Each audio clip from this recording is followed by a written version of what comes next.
Hello there, duelists. I'm starting off this year with a relevant deck, which is a change of pace for this channel and is light years away from the UA deck profile that we've had up recently.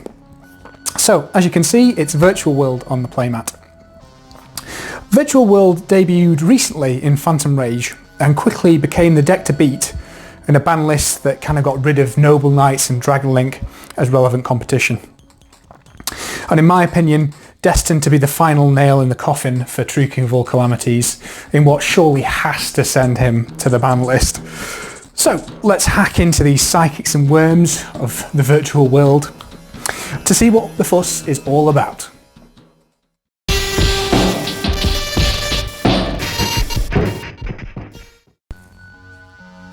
Okay, so let's browse to the folder of the monsters first. So we've got 3 Lulu. So this is probably the most expensive of the virtual world cards at the moment and saw a massive hike in price after someone won a tournament with it. I'd kind of planned to get these for Christmas and then someone won a tournament with them before I could, before they got a chance to purchase these cards, and they took up about 3 times price bracket. But Lulu epitomises all of the kind of the archetypes mechanics. So you can target a virtual world card you control, send a card of a different kind of super type, so monster, spell or trap, to the graveyard, summon Lulu, and then add the third one. So if you target a spell, you can send a trap and then add a monster and put whatever you want to do in the rotation of that.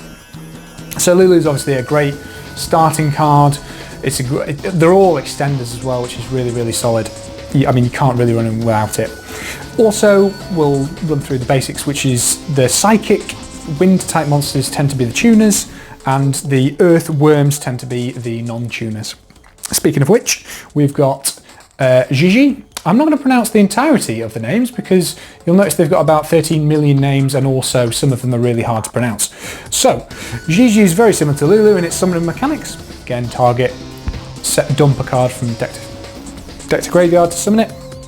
And then Jiji's effect is during the end of the turn you can add back a monster from your graveyard, which is a little slow, but it actually really does help keep you kind of your resource gain going strong, because I find that once you've kind of burnt out your first couple of turns, you can have a little bit of trouble keeping up the resources if you don't manage them correctly. And again, Earthworm, so this is a non-tuner. From there we've got the psychic that breaks the mold is Nyannyan. So Nyannyan, the annoying cat, is a psychic and it's wind, but it's not a tuner. It also doesn't have the same special summoning effects that the other virtual world cards have, which is, I suppose, interesting in a way, and is one of the cards that I think I see people cutting, maybe to 2 or whatever. I just find that you kind of, because their effects all revolve around having a virtual world on board, if you don't see a couple of virtual world cards in your hand, you cannot really play. So I'm maxing out on pretty much every single one of the virtual world cards. So Nyannyan's effect is, if a level 3 monster is normal special summoned, while this is in the graveyard, you can special summon it back, and it becomes a tuner when it does that, and then it's banished when it leaves the field. If it gets banished, you can add back one of your banished cards back into the deck. So it's kind of a tuner and a non-tuner, so there's utility there. I always find Nyannyan, I don't know, it's an interesting one. I think it's obviously super necessary, but I think that if it just had the normal special summoning effect, I think it probably would have been better. From there, we've got the virtual world Kirin, or Lili. So this one, again, I think it's weird because you would have thought in any other archetype this would be absolutely busted. It's a foolish burial when it's summoned. But I think because the virtual world mechanic is summoning monsters by sending stuff from your deck to your graveyard, I think Kirin just doesn't become as useful. You've already got the foolishing you need, really. But yeah, so send one, and then you've got to send the other type. So if you target a monster, you have to send a spell and a trap. You can't double up. And then finally we've got 3 Laolao. So Laolao is a monster reborn, except for the monster that you've sent via its effect. So if you send a monster via its effect, you can't special summon that monster back. And again, Laolao is super good as long as you've got the setup, but opening like Nyannyan and Laolao is, unless you've got you know, a solid kind of surrounding setup, it can be quite difficult to make a serious play. From there, we've got kind of hand traps, because that's all of the virtual will cards that are there.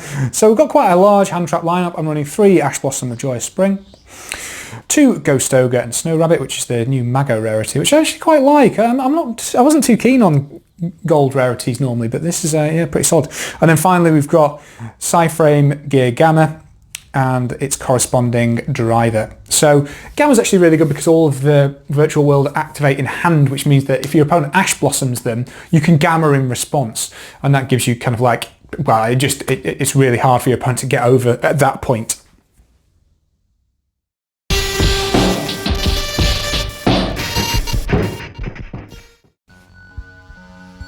And browsing on over into the spells and traps, which I'm going to combine because we're only running 3 traps. So we've got Virtual World Gate Qinglong, and Qinglong we're kind of maximising on all of the virtual world cards, really. I'm just trying to get this in a position where it's central. Professional to its core, this channel. So Virtual World Gate Qinglong, you can banish a virtual world card from your graveyard, target a face-up monster on the field and negate its effects. And then if it's in the graveyard, you can banish it to add a virtual world monster from your deck to your hand, and then you can, then you have to discard a card. So Qinglong is kind of our searcher. It's one of the first cards that we're trying to get to the graveyard almost every turn. And what's quite good is that you can dump multiple in kind of your opening play, so you kind of guarantee that kind of flexibility for the second turn. From there, we're running 3 Virtual World City. So Kauwloon is an interesting card. It's got a bunch of effects based on the number of Virtual World Gate cards you control. 2, all Virtual World monsters gain 200 attack, which is obviously super useful. 3 is send the top 3 cards you get to the graveyard. 4 is special summon up to 4 Virtual World monsters with different names from your extra deck. Obviously super powerful, we don't use any of it. The only reason we're really running Kauwloon is to to activate our trap card face up in the spell and trap card zone, which is really, really great because it means we can put on a trap card in kind of in our first turn. Kauwloon's great as long as you can, see Kauwloon, you're standing in good stead. From there, we're running 3 Pot of Desires. We're pretty much running 3 of every relevant card. The only card that we kind of really would like to get out of the deck before we've done anything with is the driver, otherwise the Gammas get kind of deaded. But, because the Qinglong discards cards from our hand, we can kind of get rid of the cards that we don't need. From there, I'm running 2 Foolish Burial of Goods. So I've seen a lot of decks not run this card, and I can understand why. You really, really shouldn't need it. But I found that I just want to increase the consistency. I don't want to open my starting hand. I'm going first. I've got everything to play for, and I don't open 2 virtual world cards. It's just the death. So yeah, I'm running to try and increase the consistency. And I'm running 1 Upstart Goblin and 1 Emergency Teleport to kind of go along with that. So these are just cards that I'm choosing to kind of try and bump up the consistency of the deck. And then finally, we've got 3 Virtual World Gate Chuche. So Chuche is a really solid card actually. I think I underestimated it when I first read it. So you can banish it from your graveyard to increase or decrease the level of a virtual world monster by 3, which is obviously super good in terms of like managing, and modulating your levels. And then also it can shuffle back in 2 virtual world cards from your banished pile back into the deck in order to pop a card on the field, and that's obviously super great as well.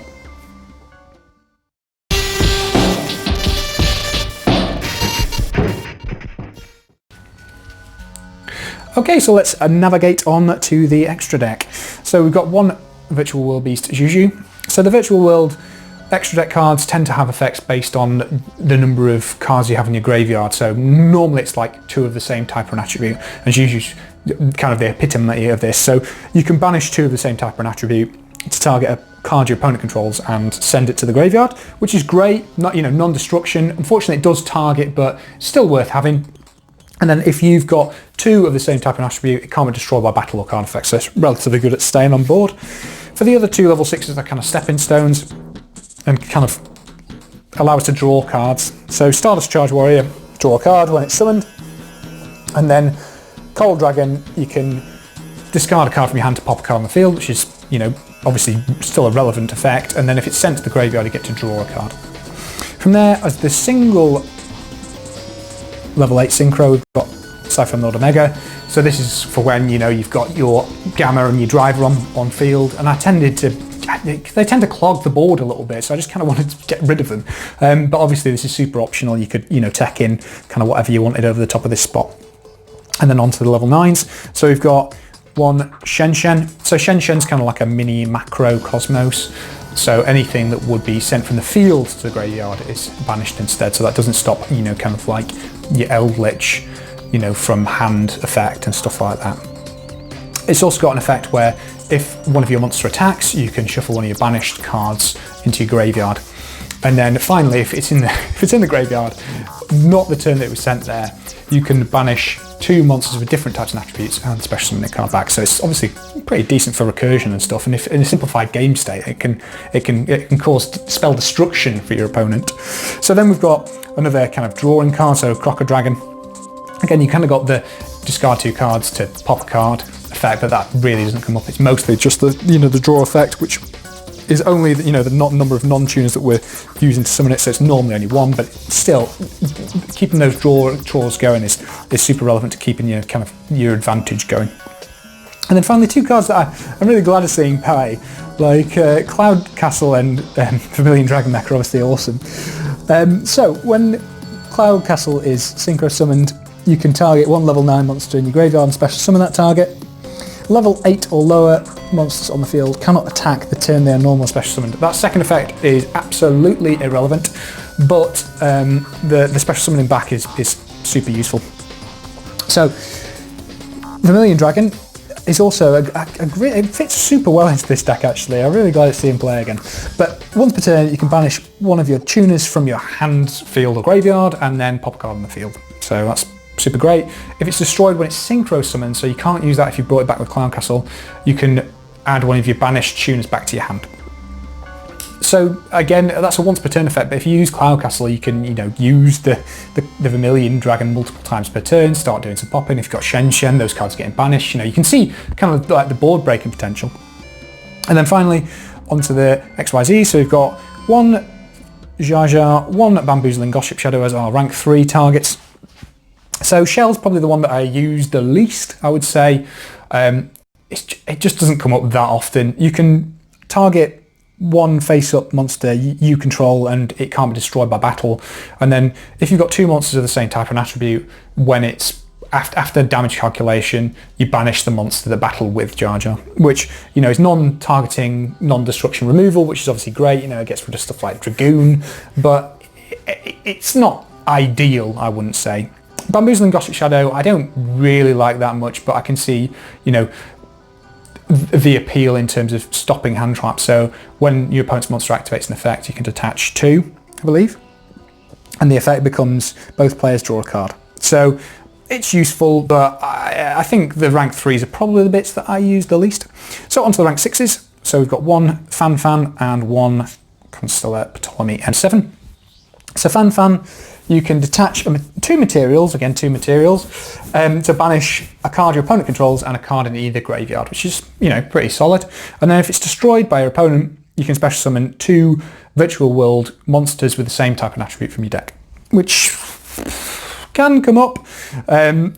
M7, it's basically a bounce from field or graveyard, which I think actually M7's a super solid card. I think it used to see play kind of like in that Heretic era, which I played in, but yeah, I think beyond that it's not really seen much play up until now.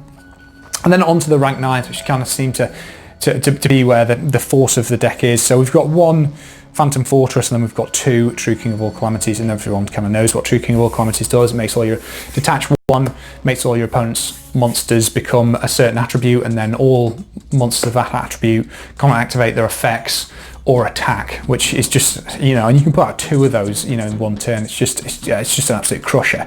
It deserves to go and live on the ban list for a bit.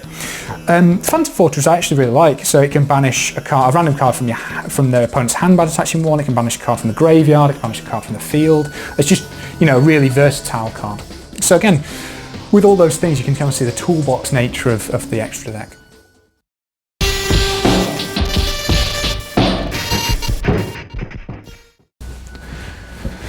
So it looks like we've browsed onto the conclusion. So Virtual World do get a lot of their power from calamities. It's impossible to deny that. But it would be unfair to say that they aren't a decent deck even without him. With a variety of toolbox effects from the extra deck and continuous disruption from the trap, Virtual World are well equipped to handle a wide array of different decks of the format. What I would say is they are a little inconsistent for a kind of tier 1 / best deck of the format, and they are surprisingly kind of fair, which from the mechanics, when you explain it to me, I was like, well, that's just busted. But I think it's weird. It's weird. They work in a very unusual way, but I find that quite interesting. So despite the inconsistencies, I'm going to give them a 5 for meta relevance. In terms of fun factor, I think the playlines and the combos are very interesting, and to go through, most duels feel very different. It does feel like there aren't many options in terms of building the deck, maybe just because of the lack of number of cards that the Virtual World have access to, especially in the main deck. You've kind of just got to shove all the Virtual World in and fill the rest out with good stuff, rather than picking like the bits that you'd want from the archetype. So all in all, I'm going to give it a 4 for fun factor. I think I was teetering on a 3 or a 4, but I think in general, like, playing the deck is very enjoyable. Cost-wise, I think this deck is actually pretty decent for like a tier 1-ish deck, especially in compared to some of the more meta-relevant decks in recent times. At $220 from my estimation, this deck is a solid purchase for someone who does want to play competitively but doesn't want to splash too much cash. So, are Virtual World just an engine for calamity, or is there more hiding under the virtual surface? Let me know, and thanks for watching.